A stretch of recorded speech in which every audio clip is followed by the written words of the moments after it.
We live in a world that's just obsessed with growth. But what if the real key to well-being isn't about getting more, but about having enough? Today, we're going to dive into the sufficiency economy philosophy, a pretty radical idea that suggests a middle path to development. So, this whole philosophy really kicks off with a question that gets right to the heart of modern life. We're constantly told to chase more, right? More growth, more stuff, more, well, everything. But what if that endless chase for more is the very thing that's leaving us with less of what actually matters? And look, that's not just some abstract philosophical question. It points to a very real problem, one the source material calls unfair development.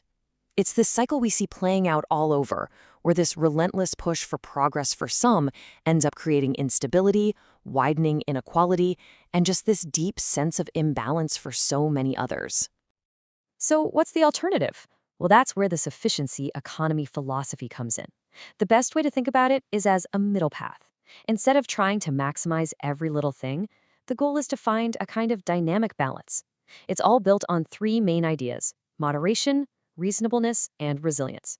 And this isn't just some dry economic theory. It's really a framework for how to live in harmony with our society and, our planet. Okay, so that all sounds pretty good in theory, right?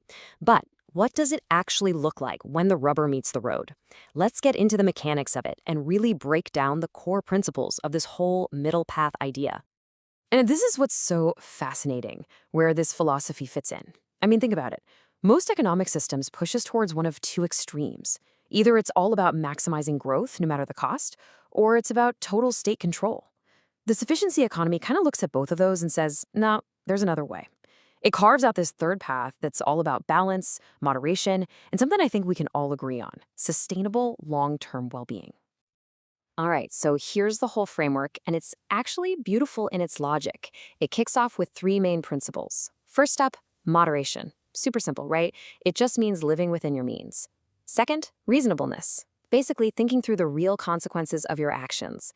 And third, and this one's really interesting, self-immunity. Think of this like building your own personal shock absorber so you can handle the ups and downs life throws at you. But, and this is key, those principles don't work in a vacuum. They need to be supported by two essential conditions: knowledge, using what you know with care, and integrity, being honest, patient, and just seeing things through.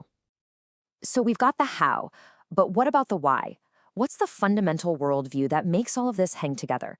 Let's dig a little deeper into the foundations of sufficiency. At its absolute core, this entire philosophy comes from one single powerful idea: a holistic worldview. It's a huge shift from seeing the world as just a collection of separate, competing parts to really understanding that it's all a deeply interconnected system. It's that realization that your well-being is completely tied to the well-being of your community and the health of the planet. And once you start to see things that way, your priorities just naturally start to shift. Your goals get a total rewrite. Suddenly, happiness isn't just about getting more stuff. It's about finding that deep inner contentment. Work becomes more than a paycheck. It's a way to actually develop yourself as a person.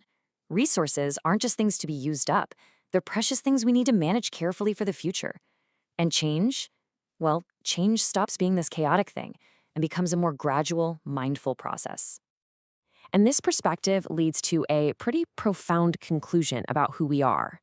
This philosophy argues that the true nature of humanity is not to endlessly consume, but to find balance and meaning.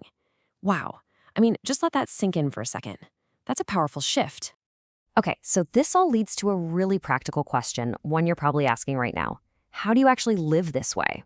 So let's look at how this philosophy can go from being an abstract idea to a real, tangible lifestyle.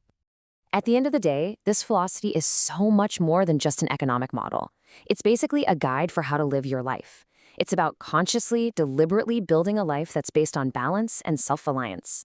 It's about making your own choices instead of just getting swept up in that relentless current of more, more, more. And that brings us right back to where we started. This whole philosophy really challenges us to fundamentally rethink what words like success and progress even mean. It leaves us with one final, powerful question to chew on. In a world that's so obsessed with more, what if the real revolution is discovering the incredible power of enough?